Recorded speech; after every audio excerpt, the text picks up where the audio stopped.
to invite our the public to join us during the summertime, and we have these talks in the evenings at that time. Usually they're lunches. So thank you so much for being here. We are thrilled to welcome New Hampshire Audubon conservation biologist Chris Martin as our guest speaker this evening. Chris has specialized in raptors such as ospreys, falcons, and eagles for over 26 years at New Hampshire Audubon. He has helped recruit and train volunteer wildlife observers, studied the one breeding population in New Hampshire of American pipits on Mount Washington, and advised New Hampshire utility companies on creating safe nesting sites for ospreys, among many, many other things. Tonight, Chris will share the story of restoring New Hampshire's eagles with us, and please join me in welcoming Chris Martin. Chris, before we turn it over to you, I'm just going to interject with a few logistics, if that's okay. I just wanted to let folks know this is a webinar this evening and not a meeting, so we can't see you. And there are some ways that you can participate, because we definitely still want your participation this evening. So there is a chat box. You can type in the chat. You can select if that goes to everyone, if you want folks to see your comment, or you can select it to just come to the panelists if you would prefer that. There's also a Q&A option. You should be able to see these at the bottom of your screen. If you move your cursor down there, you can type questions in the Q&A, and then at the end of Chris's presentation, Carol and I will share those questions with him, and he'll be able to answer them then. So that's a great place to kind of park questions so you don't forget them. And that will be a running list that we'll be able to keep. So again, thanks so much for being here. I think that's all the logistics. I'll turn it to you, Chris. That's great. Well, thank you. Thank you so much for inviting me to come and talk. I really do appreciate that. I have to confess that I now have 31 years of experience working with birds of prey in New Hampshire. 26 sounds pretty good, but it's actually 31 now. And I do want to also acknowledge that I'm certainly not the only one at this meeting with experience in working with raptors as well. If you were to ask me who I would point to for work with ospreys, Ian McLeod is the first person that would pop into my head for New Hampshire. So there are a number of us out there. It's a small community of people who have done this work. It's delightful to have been a part of bald eagle restoration during a time when the species has basically made a remarkable recovery from essentially being absent from the state except for non-breeders to the point we're at now. And I'll tell you a lot more about that. I also want to mention that if you don't get enough raptor talk tonight, I'm doing a talk on Thursday for the Loon Preservation Committee on Northern Harriers in the evening. That's a Zoom talk as well. And next week at the Hebron Red Barn up on the north end of Newfound Lake, I'm also doing a talk on Peregrine Falcons. So if you don't get enough raptors tonight, you still have options. So hopefully I might see some of you guys at those.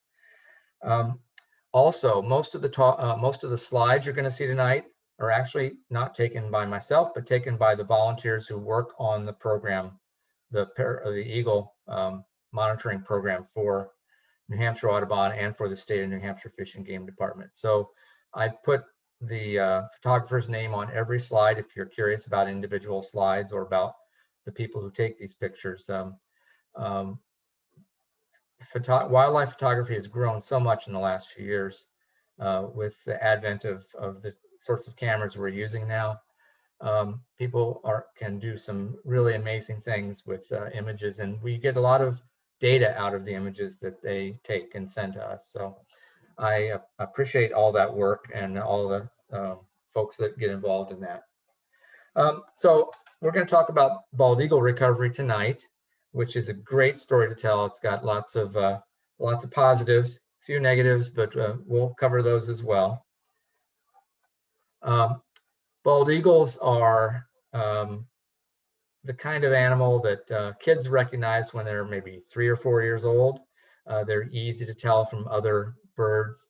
They're large, they're charismatic, their white heads and tails make them easy to identify. and also because they're large, they're easy to see. So they're one of the first animals that folks latch onto and identify and learn to look for. Beginning in the 1940s, their populations were really going downhill, though, because of the toxins that we had in our environment, primarily DDT at that time, which caused them to lay thin-shelled eggs and resulted in no successful reproduction for a couple decades. And even though eagles are long-lived animals, after a couple decades, we were running out of bald eagles because there were no young to replace the old ones in the population. Bald eagles were one of the first animals put on the federal endangered species list when it was created in around 1970. And when New Hampshire Fish and Game established our own state endangered wildlife list in the late 70s, they were on that first list as well. A lot has happened since then. We're talking about 40 plus years of restoration effort. And it took until about 12 years ago, 14 years ago now, for them to come off our federal endangered species list, endangered or threatened species list. And they were downlisted in New Hampshire in 2008 by virtue of partial recovery. And the really good news is that 4 years ago, New Hampshire Fish and Game removed them from our state's threatened list. One of the first species actually removed for the reason of recovery as opposed to extirpation from the state. Bald eagles are very long-lived birds. While some of them only live a year or two, or sometimes even less, the ones that are successful very commonly live over 10 years.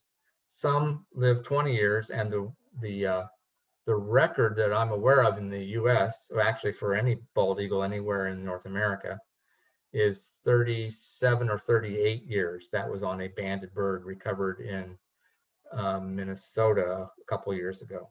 So I think in captivity, it's possible for some bald eagles to live even longer than that. New Hampshire Audubon has a 30-year-old bald eagle that's been with us almost my entire time working here at New Hampshire Audubon. Their Latin name, Haliaetus leucocephalus, actually means white-headed sea eagle. It is one of several sea eagles across the globe, but it's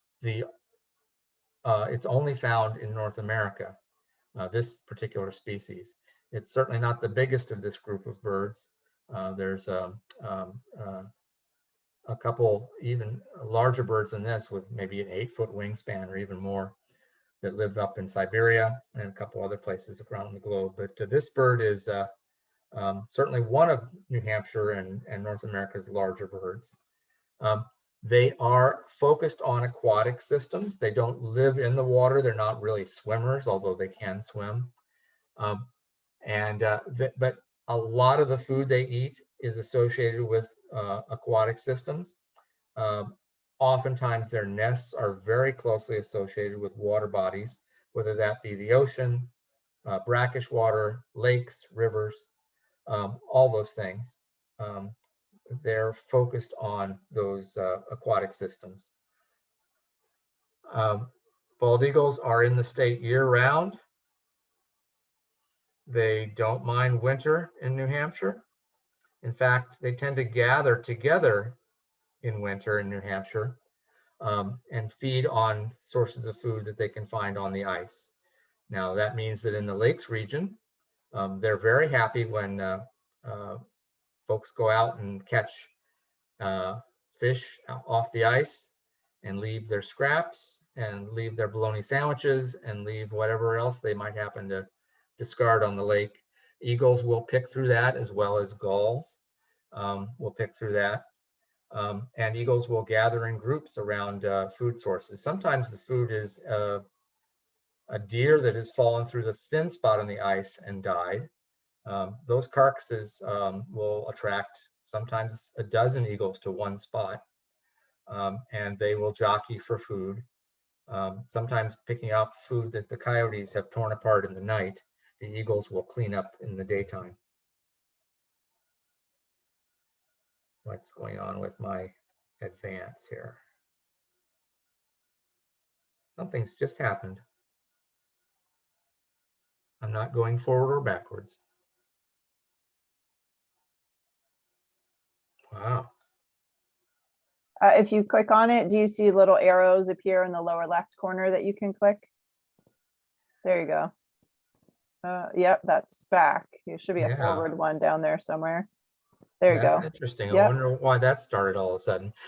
Anyway, so this will work. Thank you, Audrey. Appreciate that. Like I was mentioning, bald eagles are fish eaters. They eat a lot of fish, but it's not the only food they eat. They're generalists. They eat all kinds of food. That includes a lot of other birds, aquatic birds, as you might expect, ducks and geese. Also herons and gulls, but they eat mammals as well, muskrats among them. Although this eagle on a muskrat house might just be eating the scraps that an otter ate when it was picking apart crayfish or things like that on top of the muskrat house.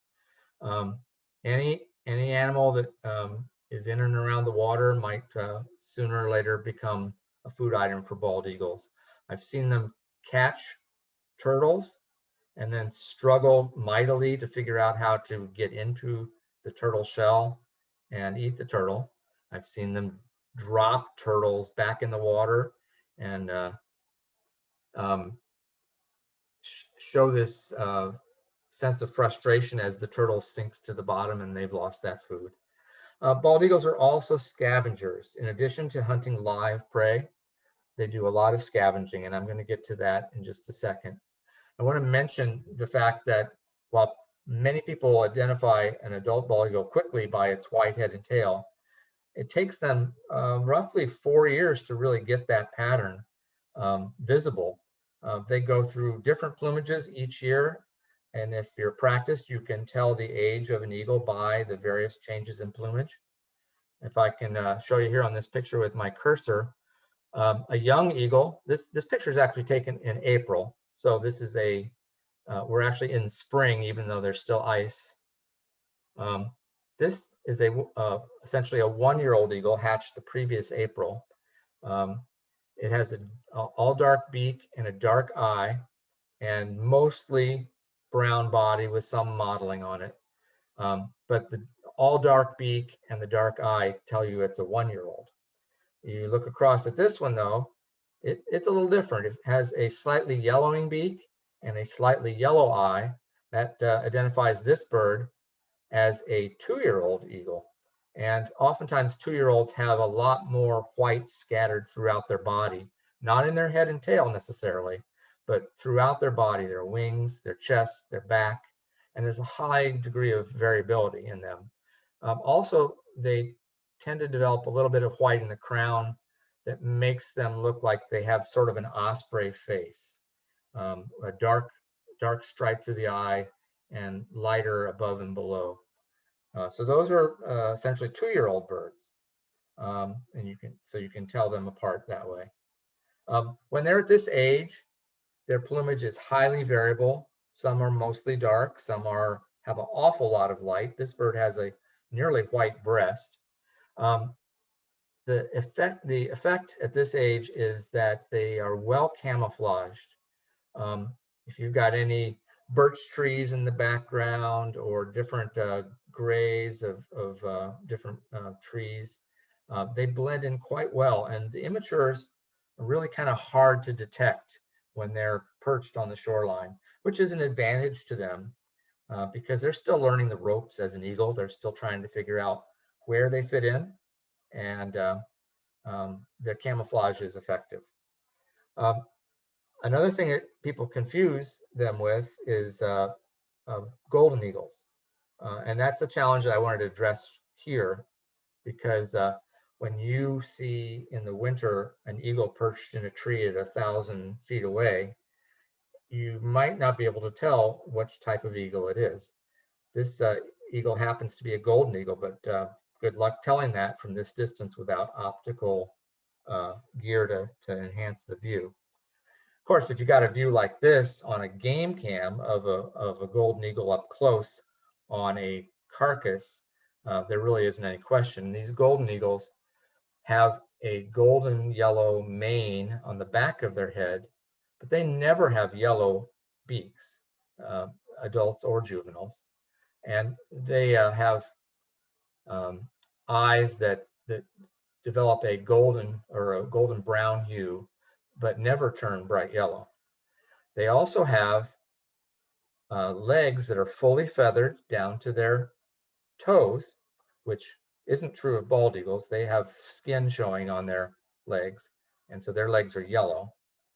And young golden eagles have white both at the base of their tail and in a window in the middle of their wings. So that's another way to tell them apart in flight. Other than that, and the proportion of their small head compared to a bald eagle, it's tough to tell an immature golden from an immature bald. And the better view you can get, the easier it is to determine which you're looking at. Golden eagles are very rare in New Hampshire, but you can find them in migration in February and March, and in October and November. And occasionally we'll get one that overwinters in the state if food source is available for them. Typically in the mountains and Coos County. These guys are mountain birds. They're not as apt to be seen on lakes, except perhaps in the winter when they might scavenge on a carcass. It's been over 60 years since New Hampshire had a documented golden eagle nest site in the state. They're cliff nesters, not lake nesters, and so their habitat is different. Your best chance of seeing a golden eagle would be in our notches and our northern mountains, or on top of a mountain anywhere in the state during migration. So I wanted to cover that because it's always a question that comes up. This, on the other hand, is a 3-year-old bald eagle, and this is the stage in which they are in transition from immature plumage to adult plumage. And you see all the things are going on here in this with this bird. It's getting a yellow beak, but it's not quite yellow yet. It's getting a white head, but it's not really white yet. Its tail is starting to develop large patches of white, but it still has about an equal amount of dark as well. And oftentimes they have all kinds of speckles under their wings that you can't see in this picture. So that's a 3-year-old. At this point, they're starting to try to establish a territory of their own or fit into a territory that is already there that has a vacancy. This picture, taken by Ian McLeod, is a 4-year-old bald eagle, which is really starting to look like what we expect in our breeding birds. Mostly white head, but still some dark on the beak, and a nearly all white tail, but likely with 1 or 2 feathers in the tail that are still mostly dark. This is the age at which they really start to try to establish territories or try to displace another adult in a territory if they can do it. By this point, they're experienced birds and they're looking for a place to breed and looking for a mate. By the time they're 5 years old, they look like this, which in first glance, you might say is all white head and tail. If you could study it, you might see that it's not quite. But from then on, from the age of 6 to the age of 36, these birds will pretty much look the same each year, and you cannot tell how old an eagle is after that point from their plumage. And the males and females have the same plumage patterns, so you can't tell male and female by plumage, but you can tell them by their size, their relative size.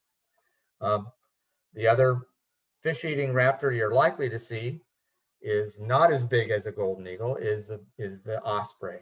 And there's lots of places where ospreys and eagles are interacting on a regular basis.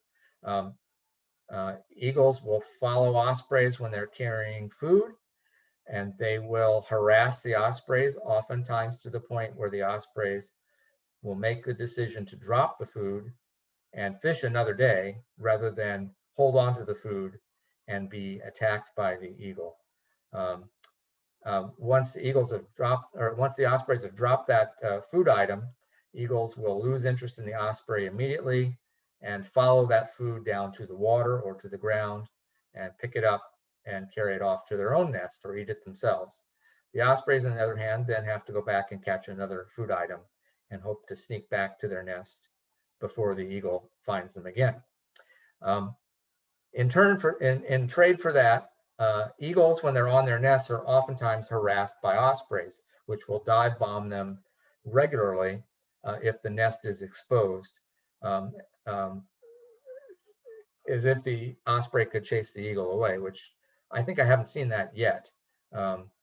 Ospreys are big; they're 5 foot plus wingspan, but eagles are bigger, and they manage to deal with the harassment regularly. One thing to keep in mind is that osprey chicks are also vulnerable on their nests because those nests are very exposed to the air. They're almost never underneath a canopy. And so it is possible for an osprey chick to be picked off by an eagle during while they're still a nestling and not able to fly or defend themselves. I think we had that happen at Hog Island in Maine just a few years ago on camera. The interesting thing about that was that there were 3 osprey chicks in the nest when the eagle made its run, and one osprey chick jumped from the nest because it saw the eagle coming. The other one ducked, and the 3rd osprey chick looked around as if to say, "What's going on?" And that one was picked off and carried away from the nest by the bald eagle. So that's certainly a potential food source for eagles and risk for ospreys. In the winter, especially, ospreys or eagles take the place of our turkey vultures, which mostly leave the state in the winter months for warmer climes. And between coyotes and eagles, many a large animal carcass is opened up and made available for all sorts of scavengers by the coyotes and the eagles. Again, coyotes are the nighttime crew and eagles are the daytime crew. And everything from chickadees and mice all the way up to many other raptors and owls will feed on these carcasses once they've been opened up by these big predators and these big scavengers. Bald eagles are found all across the state throughout the year, not only in isolated spots, but in very public, very human-occupied spaces, along the highways, along our major rivers, in cities and towns, as well as farm fields. The Merrimack River, because it stays open throughout the winter months in most places, is one of our major wintering areas for bald eagles. And to some extent, these birds will start to gather on these open waterways in the winter because it provides them with most of the things they need. Prey items are drawn to the rivers. There's shelter there. There's open water for water, and easy access to shoreline areas for roosting. Bald eagles will gather in groups in the winter to roost. They will pick groups of trees that have good shelter from the northwest wind especially, and aren't prone to disturbance at night as their roost sites. Young eagles will gather along with adults and subadult eagles in these sites. It's actually a place where young birds can start to learn the tricks of the trade and how to survive winter by following experienced birds to food items. They may have to wait their turn to get their share of the food, but it's a chance to learn the ropes. And there are some places in the state where we might get as many as a dozen or more eagles overnighting for these long 15-hour January nights where the temperature gets down to below 0, where these eagles will gather and roost close to each other in a place that is sheltered from predation and from wind and from nighttime disturbance. Because if you're an eagle and you have to, in the middle of the night, find a new place to spend the night on a 10 below zero night, the process of doing that is actually hugely risky in terms of maintaining your energy and your body temperature. So these places are really important parts of the landscape. In fact, a few of them are actually have become conserved and protected because of their value as eagle roost sites. One in particular that I'll mention has been a known site for eagle roosting for 40 years on Great Bay. And at the point where this site was discovered, it was one of only a couple of these known in the entire state of New Hampshire. And so that area actually became conserved land by a purchase by the state, and it's now a state wildlife management area. Although the state has about 50 of these wildlife management areas scattered all over the state, this one is unique.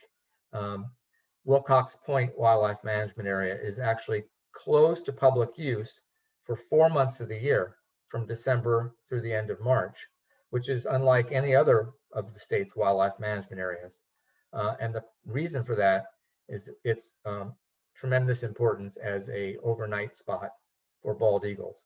At the time this was conserved, we didn't have any bald eagles nesting on Great Bay. We just had their activity in the winter months. What's interesting now, as recovery has progressed, we now have documented 3 different territorial pairs of eagles nesting on Great Bay and Little Bay associated with it. This site is actually sort of midway between Great Bay and Little Bay. And so we now have eagles year-round on the bay, including breeding birds, who probably use this site for their overnight roost, as well as transient birds which come in from elsewhere in the winter months as well. So as I said, this one is unique in that it's closed for nearly 4 months to protect its value as an overnight roost site for bald eagles. I want to mention for 40 years, beginning around 1981, New Hampshire Audubon coordinated our state's part of a nationwide midwinter bald eagle count. We conducted that count from 1981 January through 2020 in January. And while over the years, some states dropped out to the point where by 2020, it was about 25 states that were continuing to participate. We continued for 40 years and finally decided, after doing that for 40 years and having as many as 100 volunteers participate in that one-day count, it was time to call it quits. The trend was rather obvious. We'd gone from less than 10 eagles in those early years counted statewide in the one-day count in January to finally breaking 100 in 2020. And you can see on this graph, the adult eagles, the white-headed eagles, are shown in the white part of the graph. The brown immature eagles are shown in the brown part of the graph. And occasionally we had unknown age eagles where the view wasn't good enough, or it was sunrise or sunset and we couldn't see the bird well enough to know what age class it was. Those birds are shown in a few of the sort of flesh-colored spots there on the graph as well. But you can see clearly the number of adult eagles in the population grew as a proportion of the population during that time. That's because as eagles age, they stay in that adult age class. So this is one way that we were able to document the remarkable recovery over 4 decades of our state's population. Now, I've talked a lot about wintering eagles, but I want to shift now to what is increasingly our main focus for New Hampshire Audubon and Fish and Game, and that is documenting our breeding birds as this population continues to increase. We could host a lot of wintering eagles in the state, but it's the spring and summer months when these birds are reproducing young, and we're trying to determine how effective they are at that, because that was our original problem, is they weren't producing young back in the 1950s. So by the time they reach 4 years of age, they're interested in finding a mate and finding a territory that they can stick with year round. And they will find those mates, and they will assess these places and learn all about their 100 square miles. On a lake, it might be a 10 by 10 area. On a river, it might be much longer than 10 miles and not nearly as wide, although these birds will range far from the river itself if there are food sources available. What I encourage any of you to do who are listening and watching this program tonight is if you ever happen to see a bald eagle gathering grasses or sticks, I would really like you to pay attention to the direction they go while they're carrying those, because likely they'll be going to a place we already know about as a nest site, but this is one of the ways we discover new nesting pairs, is following stick or grass carrying eagles to their nests as they're constructing them. Sometimes you hear it before you see it, because eagles will fly to a dead pine tree or a dead deciduous tree and snap off a dead branch by flying into it, grabbing it, and continuing to fly until they bend the branch and it snaps off. Or they'll pick the branches off from the ground or from the lakeshore. I got to show you this picture. One of our volunteers captured this shot, and I'm here to tell you it is not a photoshopped image. In fact, this stick, you see, it has a line of white.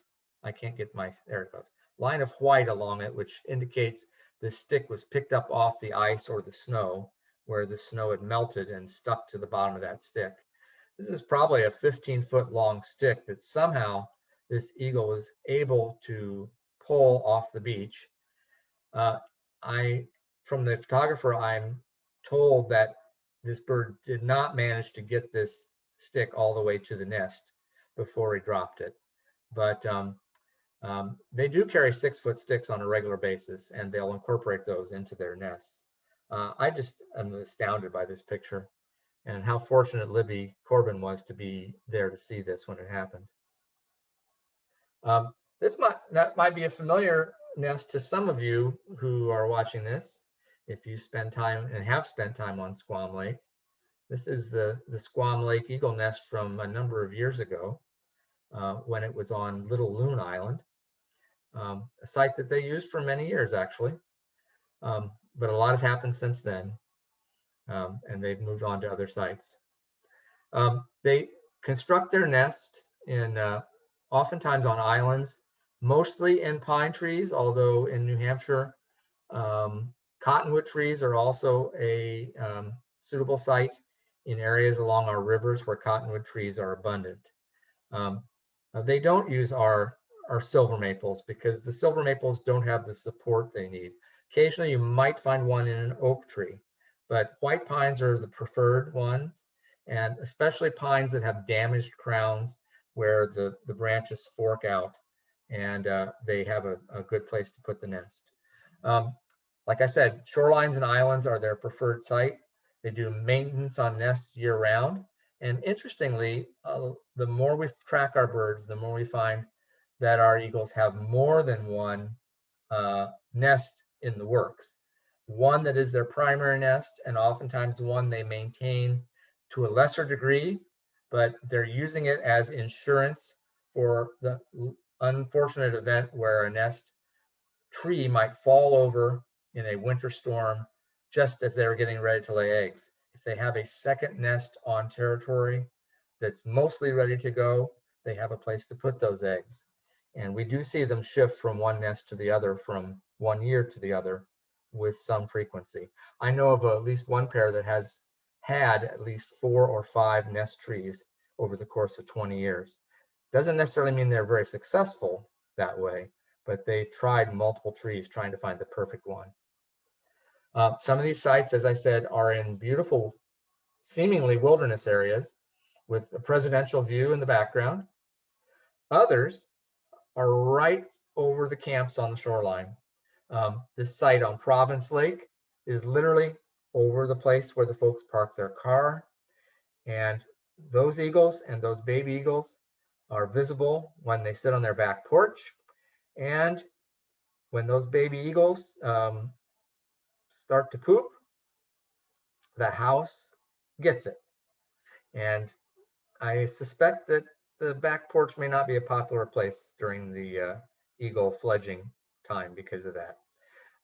So it's quite possible to have eagles nesting right over lakeshore cabins now. We have a number of those in the state, particularly in the lakes region. For bald eagles, their breeding season arrives much before most of our birds. They are among our earliest nesters, along with ravens and some of our owl species like great horned owls. Bald eagle breeding season arrives really in mid to late January, and you can find them mating before February even rolls around. This is a nice series of pictures of a pair of bald eagles in Canterbury mating in February. They will mate many times over the course of the month or two prior to egg laying. And by February, a number of our birds are beginning to lay their eggs. There are some risks associated with nesting so early in the season. Bald eagles will lay 1 to 3 eggs. It's very rare to have 4 eggs in a nest. And they have to keep those eggs warm for 35 straight days before they hatch. So that's 5 straight weeks of winter weather. And if they start nesting on the 20th of February, which happens with some frequency in New Hampshire, they won't be hatching till the end of March. And you know what kind of winter weather we are exposed to during that time frame. This is an old picture of a nest on camera in Massachusetts, but it's one of the few pictures from above an eagle nest that I can show you, showing you how important it is that these eagles continue to cover those eggs during storms, day and night. Both sexes will incubate, and they'll stay on those eggs the whole time during storms. And it's important that they do because it keeps those eggs from being surrounded by snow. If that happens, it's like putting the eggs in the refrigerator and they won't develop. So covering those eggs is extremely important, and late season snowstorms are a big risk to eagle reproductive success, not just from the standpoint of keeping the eggs warm, but the heavy snow on one of these nests can add so much weight to one of these nests that the nest will collapse, or the tree will snap off from that extra weight. Excuse me. So these are significant risks. Interesting thing about eagles nesting in March, and this is a March snowstorm nest. It's really hard to see that a white-headed eagle is in a nest like this in March.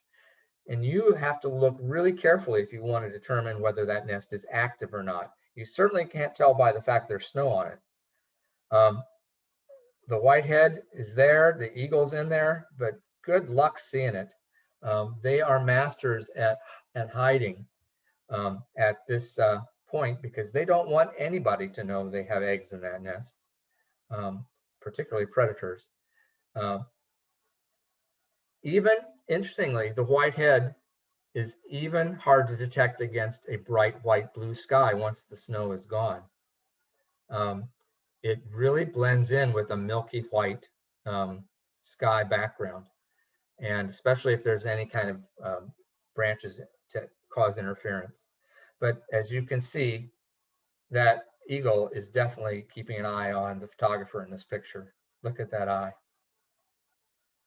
So once the snow is finally gone and the eggs hatch, usually by early April, or depending on if they've started in February or not, the eagle will sit higher in the nest.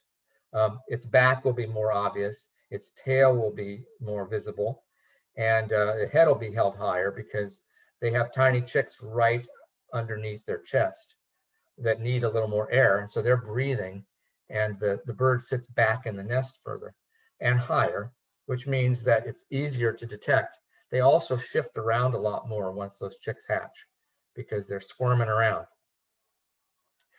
So it's easier to observe that nesting behavior, and that's one of the things that I ask our volunteers statewide to do, is document when eagles are incubating, and then we add 5 weeks to that, and we start to look for hatch by their behavior.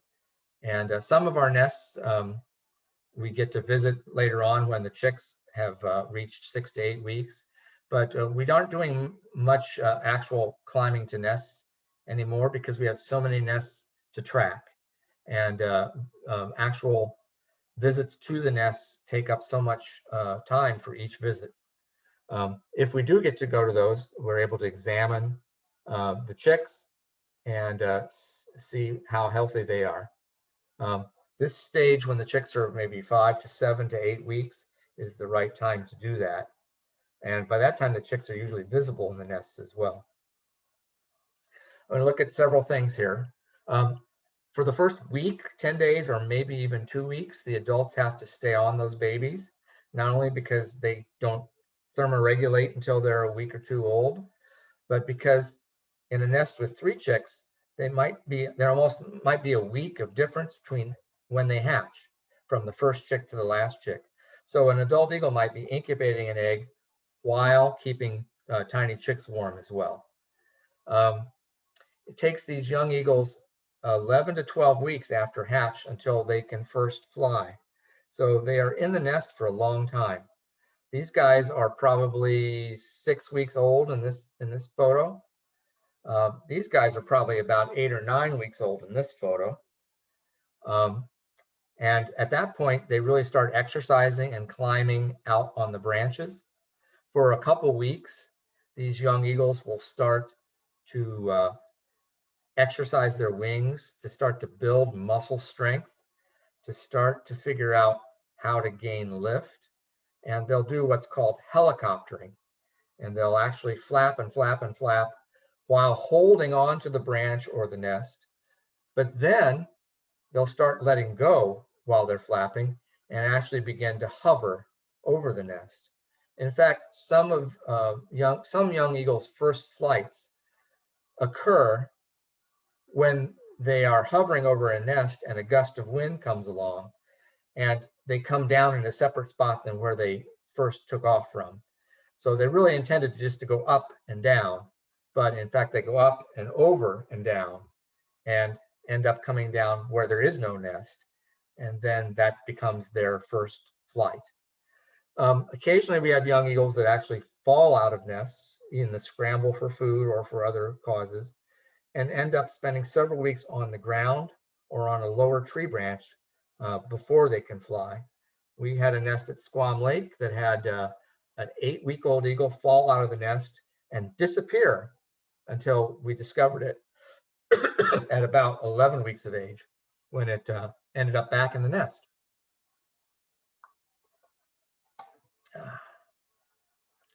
One of the management steps that New Hampshire Audubon does, along with Fish and Game, is to assess which nests need extra help in creating a buffer zone around them.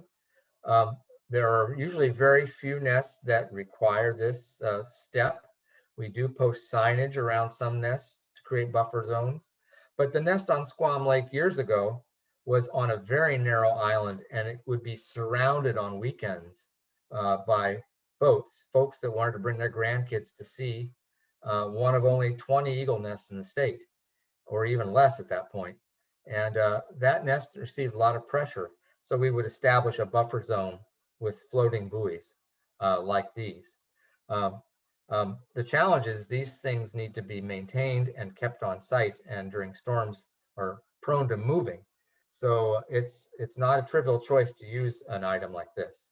But at several sites in the state, we have put these buffer zones up to indicate to people that it's better to watch an eagle nest from a distance than up close, because you can actually see into the nest from a distance. Whereas if you're directly under it, all you can see is the bottom of the nest. You can't see what's going on inside. Of course, one of our other goals is to get as much productivity out of these nests as possible, because we've been trying to recover the population. So nothing makes an eagle biologist happier than seeing a nest with 3 baby eagles in it. It's actually rather rare for 3 eagles to fledge from a nest in New Hampshire. About 1 out of 20 nests results in 3 young eagles fledging. So really only 5% of our eagles will produce 3 fledglings from a single nest. Much more common to have 2 or 1 than it is 3, although it's quite probable in some cases that 3 eagles hatched. But if there's any food shortage, usually the smallest of those 3, the last hatched, is the one that suffers and may not have enough food to survive. In order to produce as many of these fledglings as possible, one of the steps we take is to reduce nest predation by mammals.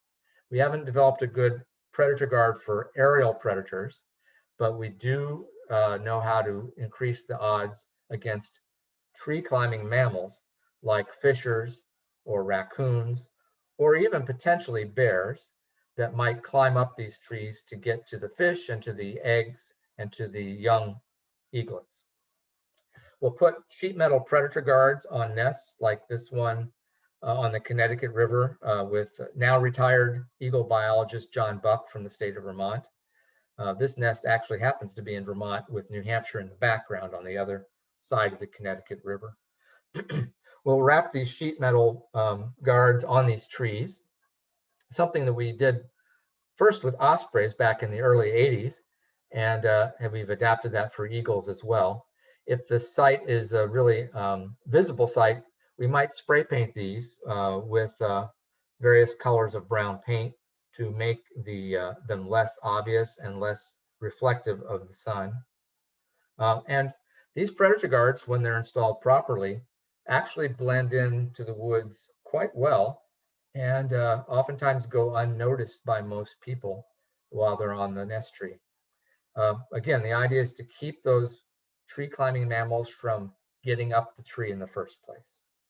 And we've found, at least with ospreys, that this is effective in increasing the number of young fledge simply by taking this step.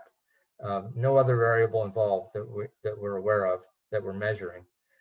We've almost doubled the productivity from these sites. So it's a step worth taking.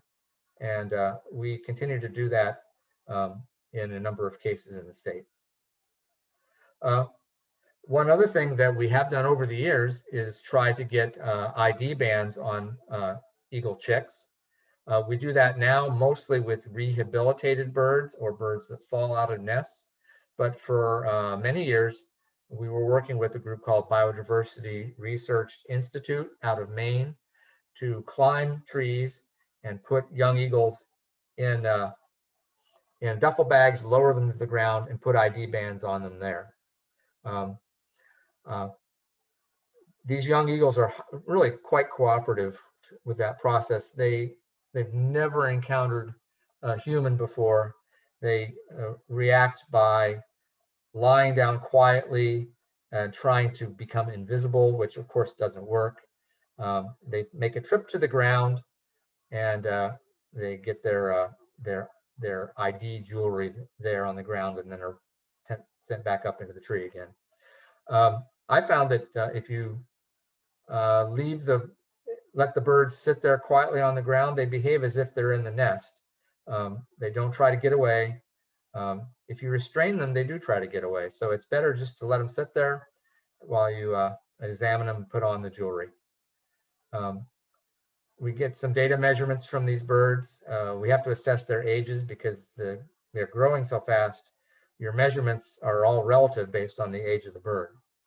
And then we put these ID bands on that are relatively easy to see or photograph because they're large contrasting color characters that are shown multiple times around the band. We get a lot of data back from wildlife photographers on these bands. I want to point out this bird, B over B, in this band because he's going to come back in a few slides later. Once we put the ID bands on them, we'll put them back in the bag, bring them back up to the nest, put them back in the tree, and for the next 5 or 6 weeks, they'll continue to grow and eventually fledge from the nest. Now, B over B, after that bird fledged from the nest on the Connecticut River, we didn't see him for 1.5 years until he showed up again. When eagles fledge from their nests, they're actually at the largest size they are at any point in their lives. They certainly might weigh more because they've been well fed. They have actually their juvenile plumage, their flight feathers are measurably longer than any subsequent set of feathers they will have after they molt year after year after year. These juvenile feathers are longer than equivalent adult feather. And that actually gives these birds the maximum amount of wing lift for soaring and flying. And so that's an adaptive trait that is really important in these juveniles.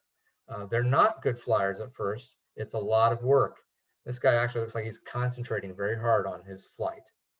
A lot of these birds have their greatest risks during the first few weeks after they leave the nest and when they begin to disperse, which might be in August or might be as late as November or December.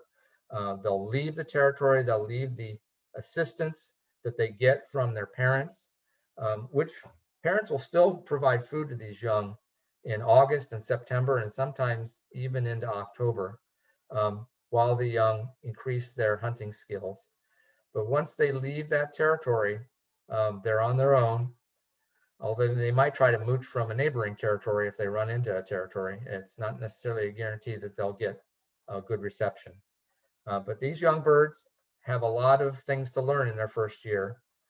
A lot of the skills that they have are innate and genetic, but there's a lot of learning to do as well.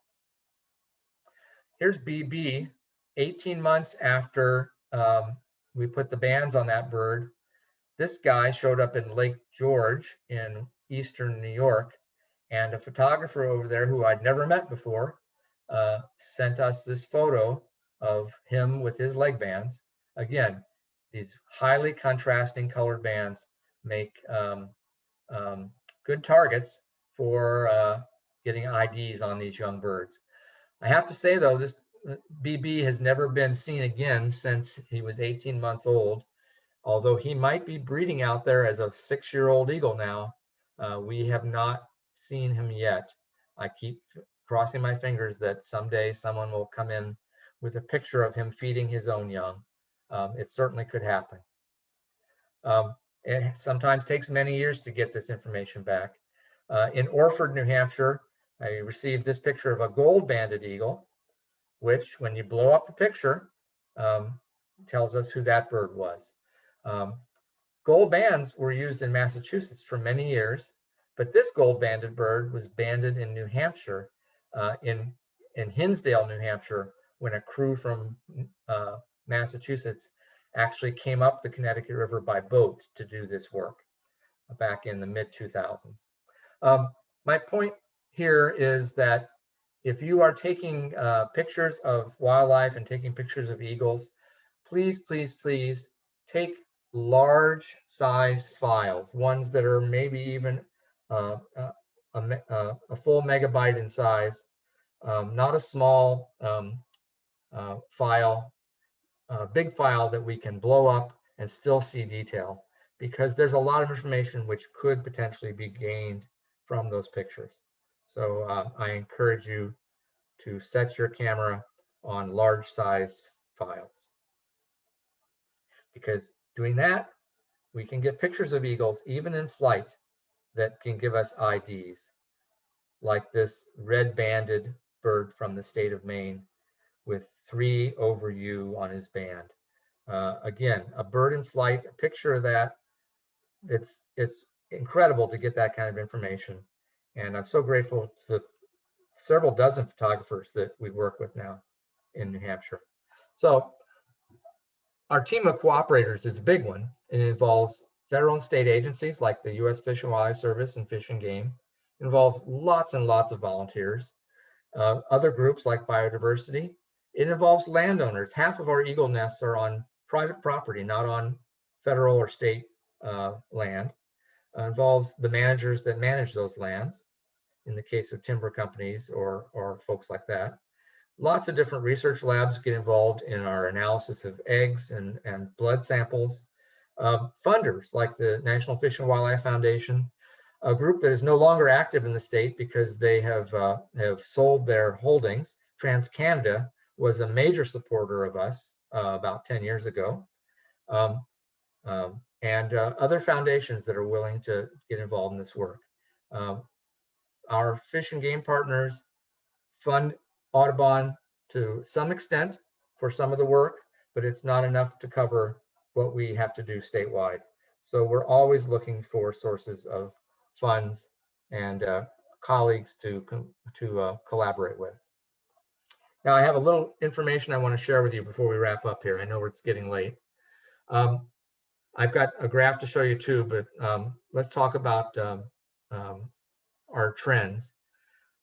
From the late 1940s, when our last successful eagle nest was known at Umbagog Lake, for a period of about 40 years until the late 1980s, there were no successful eagles documented nesting in New Hampshire until the late 1980s, when a nest at Umbagog was built in the same tree that had been used back in the 1940s.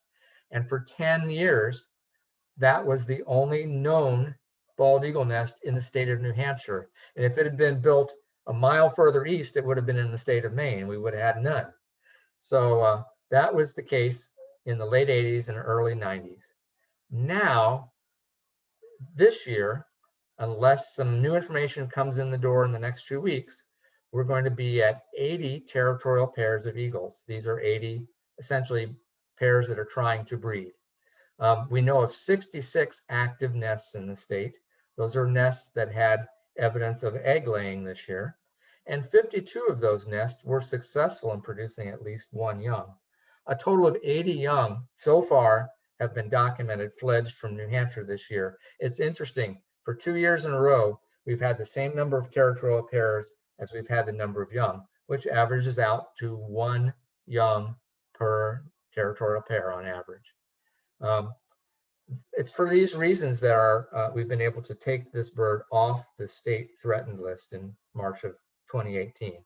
I want to show you this graph, and I believe that I'm the only one with I'm going to move that so it's visible. Ooh, that's interesting. Interesting things here are happening on my screen. I'm going to go back and see if that's better. That's better. Here's the graph showing our population trends of our breeding eagles since the late 1980s. And as I mentioned before, 10 years with only one pair producing 0, 1, or 2 chicks a year.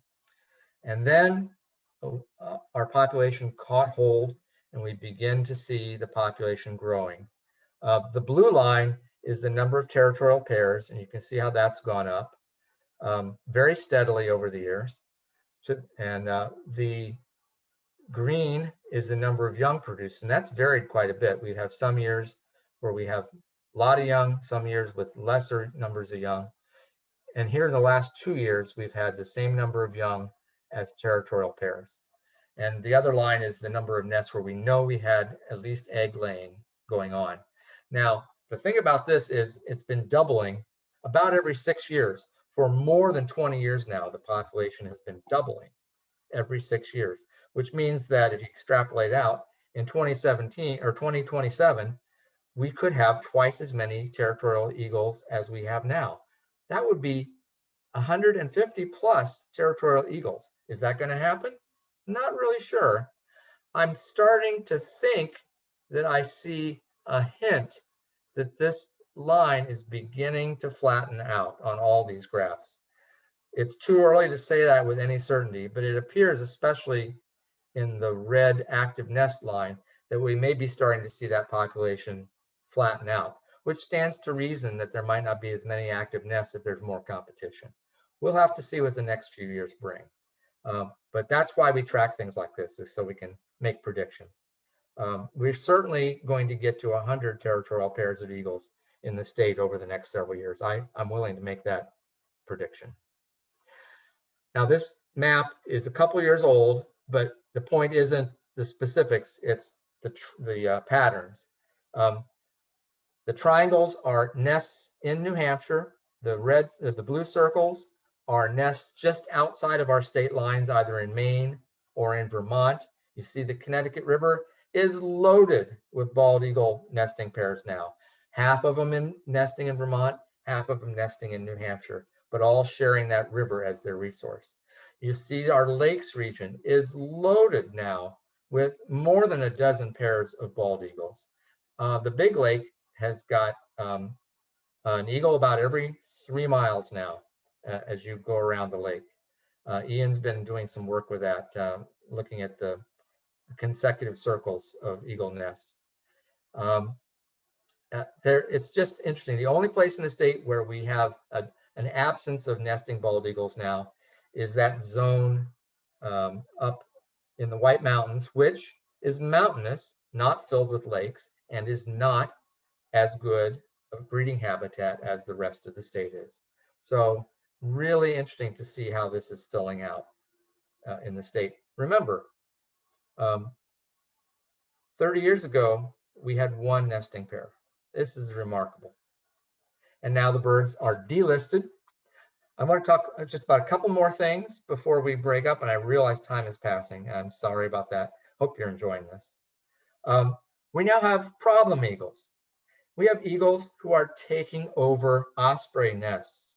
This is a former osprey nest in the town of Jaffrey, which has been used by bald eagles for a number of years. Now, what's interesting is recently the eagles have been moved to a pine tree and the ospreys are settling back in again. So it seems to be a little back and forth. The same thing has happened on Great Bay, where an osprey nest was taken over for a couple of years by bald eagles. But now we have both successful ospreys and eagles within a mile of each other on separate nests. Now, amongst the things that we're challenged by is the fact that with an increasing eagle population, we also have an increasing number of eagles in distress that we're running into. This picture is actually the most recent picture in my slideshow, taken just this past week on I-89 in Concord, less than a mile from where I'm sitting right now. Eagle trying to scavenge a deer carcass on the side of the highway and hit by a vehicle. Bald eagles don't hop straight up and fly away when they fly. They go off at a low angle. And with the traffic the way it is on weekends, this is a very dangerous combination. Carcasses on the side of the road and eagles feeding on them is a deadly combination. Add to that the possibility of eagles feeding on carcasses that might contain lead, and you have an even worse situation with eagles that are already, let's say, groggy, for lack of a better term, unable to make good decisions, doing things that are highly dangerous. So this is a significant risk to bald eagles, both the lead issue and the vehicle collision issue.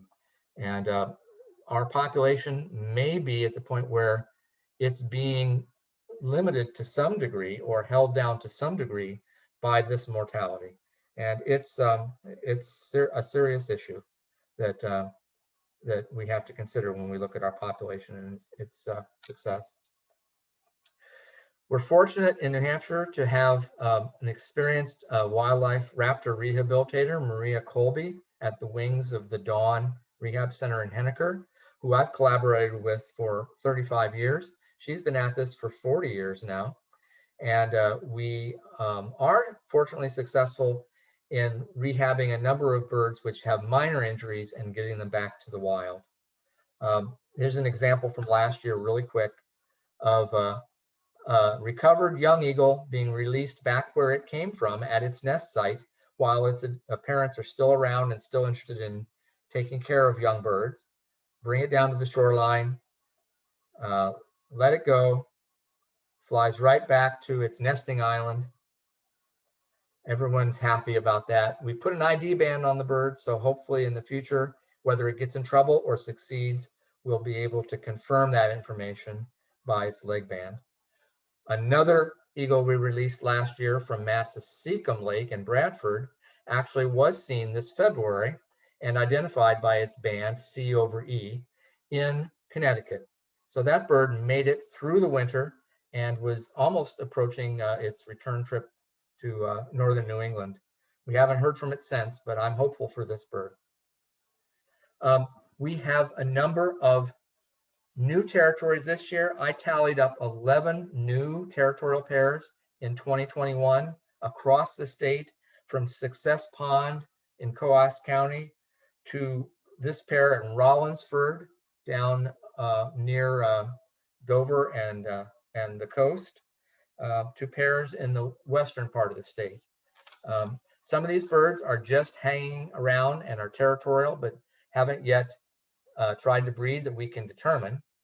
Others, like this pair at the Amoskeag Falls in Manchester, New Hampshire, a brand new nest, have youngsters in the nest.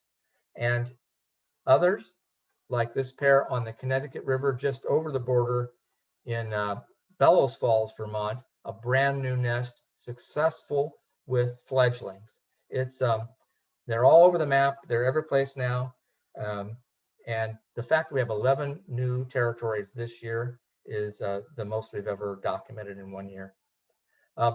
My final thing that I need to put out here before we close is the most astounding thing I saw this year was something that's only been documented a few times across North America in the last 20 years or so. And that is the presence of a non-eagle in an eagle nest being raised by eagles. How about that? This is a young eagle in early June at the Bow Lake nest in Northwood, New Hampshire. And over here at this end of the nest is a downy red-tailed hawk chick. That turns out was raised to fledging by the adult eagles. They fed it alongside with this eagle chick.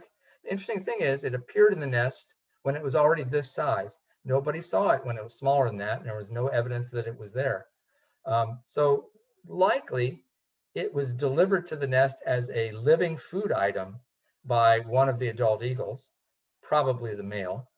But when it was deposited in the nest, it must have begged for food, and it got a positive response to its food begging. And for weeks, it was fed by the adult eagles in this nest. There it is. To the point that it fully developed its feathers, and we documented that both the eagle chick and the red-tailed hawk chick fledged. And we also documented that after they fledged from the nest, they both made it back to the nest and got more food in the weeks after that. So I believe this has happened in California, it's happened in British Columbia, and I believe there may be a case in Michigan from 20 or 30 years ago. I'm still researching this, but it's very rare, at least rarely documented, but certainly one of the most astounding things I saw this year. So I think probably this is a good place after this gee whiz story to come to an ending. I just want to say it's important that we track these birds, even though their population has recovered, because of the fact that they are biosentinels. They are indicators of food quality, particularly in aquatic food systems, something we should all be concerned about. And because they are a good early warning of food quality in those aquatic systems. We need to continue to track them. We don't want to go back to where we were years ago, where we lost breeding success and didn't realize it was happening until we nearly lost all of our eagles. So again, thanks to the photographers who've contributed to making this show a worthwhile one to watch. And thanks to all the partners who've helped us with our work over the years. Bald eagle monitoring has been a joy for me. And there's so much more I could tell you about, but we just don't have time tonight. I'd like to get to your questions. So with that, I'll turn it back over to Audrey or to Carol. Great. Well, thank you, Chris, very much. That was really interesting. I appreciated hearing that whole history and that story of our bald eagles here in New Hampshire. We did have a question from Martha. She was curious about that red-tailed hawk chick, so I'm glad you brought that story up. Oh, she knew about it ahead of time. Yes, yeah, I think some people had heard about that. Of course, I think everyone wants to know, is that red-tailed hawk going to eat fish for the rest of its life? But Well, that's an interesting question. Remember, eagles do eat fish, but I think they received a lot of other food sources yeah, as well. yeah. It seemed to be a pretty healthy looking red-tailed chick. I wonder if anybody's heard whether it makes any eagle vocalizations or not. That would be, yeah, it'd be interesting to follow that bird. Yeah. I was curious, were there any reintroduction efforts in New Hampshire with bald eagles? I know with peregrines, that was a big part of their recovery. Did that happen with eagles too? New Hampshire benefited from reintroduction efforts that occurred in the states of New York, Massachusetts, and to a lesser extent, Vermont. Most of those efforts took place in the 1980s and the early 1990s, I believe. Vermont did some reintroductions on a limited basis around 2005. About 20 young eagles were brought from Maryland and a few other, and Maine, I think, and released in Vermont because Vermont was lagging behind in their recovery. They have since been doing great work at catching up in terms of the size of their population. But because eagles cover such a large range, we benefited from the releases in other states. And in fact, we know we benefited because a number of our banded adults, especially in years past, have come from those other states that I just mentioned. So these birds were moving into New Hampshire because it was vacant territory. And so that worked just as well as going through the effort of releasing them here. So great. And if anyone has questions out there, feel free to type those in the chat or the Q&A. So do you think that 100 pairs, that is sort of carrying capacity for New Hampshire? I'm not ready to say that yet because I don't see enough clear indication in that graph that I showed you of slowing, of exactly how quickly we're slowing down. Yeah. You know, we're still at that doubling every 6 or 7 years, and it's going to take a real change in that trend to flatten that curve. So the real question is, how small a body of water will we see eagles establish territories on? Let's take the Connecticut River, for example. 20 years ago, you had to go about 12 to 15 miles along the Connecticut River to find your next eagle breeding pair. Then they started settling in the 7.5 mile zone in between two other pairs. Then they started settling in the 3 mile zone between the two 7 mile pairs. Now we've got eagle pairs within 2 miles of each other in a number of places along the Connecticut River. The question is, will we start having them every mile? Wow. That is a lot of eagles, and I don't see that happening. And if I do see it happening, I see a lot of eagle on eagle interference with nesting attempts as they compete for prime spots. And that will cause inefficiencies in nesting with eagles attacking eagles, and that may be, that peer pressure may be what ends up causing the population to flatten out. That and our issues with bird strikes on the road and things like that. So a question from Charlotte. She says, I'm in my 60s, and when I was a kid on Squam, there were sunnies and perch off the dock always, and schools of minnows in the shallow areas. Now we see none. How has this resurgence of eagle population managed with a lessened aquatic food source? Well, the principle of major predator and smaller prey items is usually that there are so many of the prey items that the eagle or any other major predator is just skimming the surface of the population, and the reproductive potential of those prey populations more than makes up for the removal of some of the animals from the population. Having said that, I already cited issues with other large birds like ospreys, and also loons is clearly an example that comes up many, many times. We have examples of eagles preying on loon chicks or loon eggs. We also have examples of loons successfully raising babies underneath eagle nest trees. Both things are true. I worked with John Cooley at the Loon Committee a few years ago to analyze our data when eagles moved into a place that already had loons nesting. What was the effect on loon territories and nesting success? We were able to document about a 3% decline in loon productivity in those situations. Now that means there was some predation that was due to eagles. But remember, there are all sorts of animals that are predators on other animals. You know, between other kinds of fish that might be introduced into that water body, to raccoons, to you name it. There's all kinds of possibilities. So I wouldn't be too worried that your fish population is disappearing as a result of eagles, because think about it. If that happened, that wouldn't be good for eagles. So anyway. Have eagles been threatened by lead poisoning when eating fish as loons are? Eagles can be just as vulnerable to lead poisoning from eating fish with a lead sinker in it. I applaud LPC for their work they're doing to buy back lead tackle and get the word out. It benefits loons, it benefits eagles, it benefits any other animal that scavenges. But eagles have one difference compared to loons. They scavenge dead mammals as well. And the hunting season is also a danger point for bald eagles because there is lead shot that's still out there being used in the environment.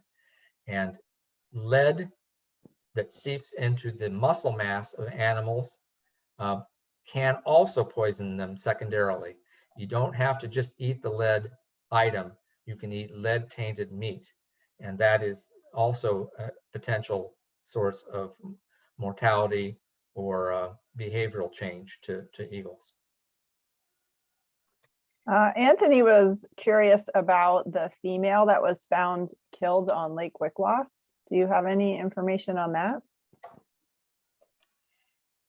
Think about that for a second.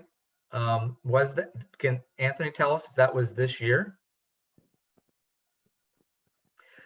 Because that one doesn't come to mind right off the top of my head. And we are dealing with multiple eagles that get picked up sometimes by Marine Patrol, sometimes by Fish and Game, sometimes by animal control officers. I don't always hear about every one, and it's possible that this is one I haven't heard about. Okay, well, Anthony, if you have any more info, you can put that I'd in love the to know chat. more about it, Anthony, if you're willing to write me at cmartin@nhaudubon.org.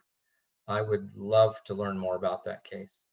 So Ian thought that was the Squam female last year. Oh, okay. See, last year, yeah, that bird made it, and it was banded. If we're talking about the same bird, that bird was banded, and it allowed us to confirm a very old female eagle that had been breeding at Squam. Our suspicion is that that one may have been booted out of its territory by a stronger rival and ended up on an unfamiliar lake and ended up meeting its match. Now, I do not recall off the top of my head if that was a lead poison bird or if that bird was killed in an encounter with another eagle. It's good to have Ian around. Michelle comments that it sounds as though it takes eagle chicks longer to fledge than some other raptors. Is that a factor of their size? Yes. Yeah, the bigger raptor you are, the longer you stay in the nest is a good rule of thumb. And for eagles, again, it's 11 to 12 weeks. And I know some single eagle chicks that are spoiled and are still hanging around the nest at 16 weeks and haven't really been doing a whole lot of flying. As long as the food comes in, why move, you know? But in any case, think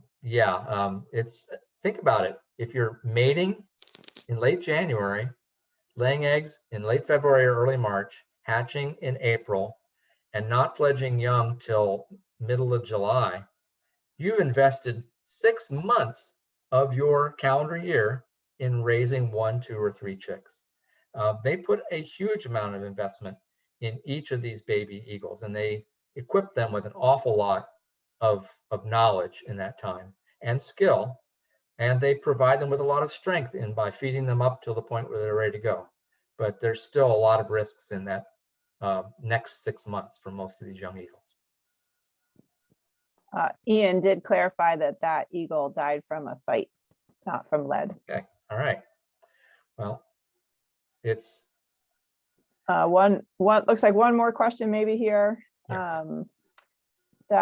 Can you talk a bit about the laws and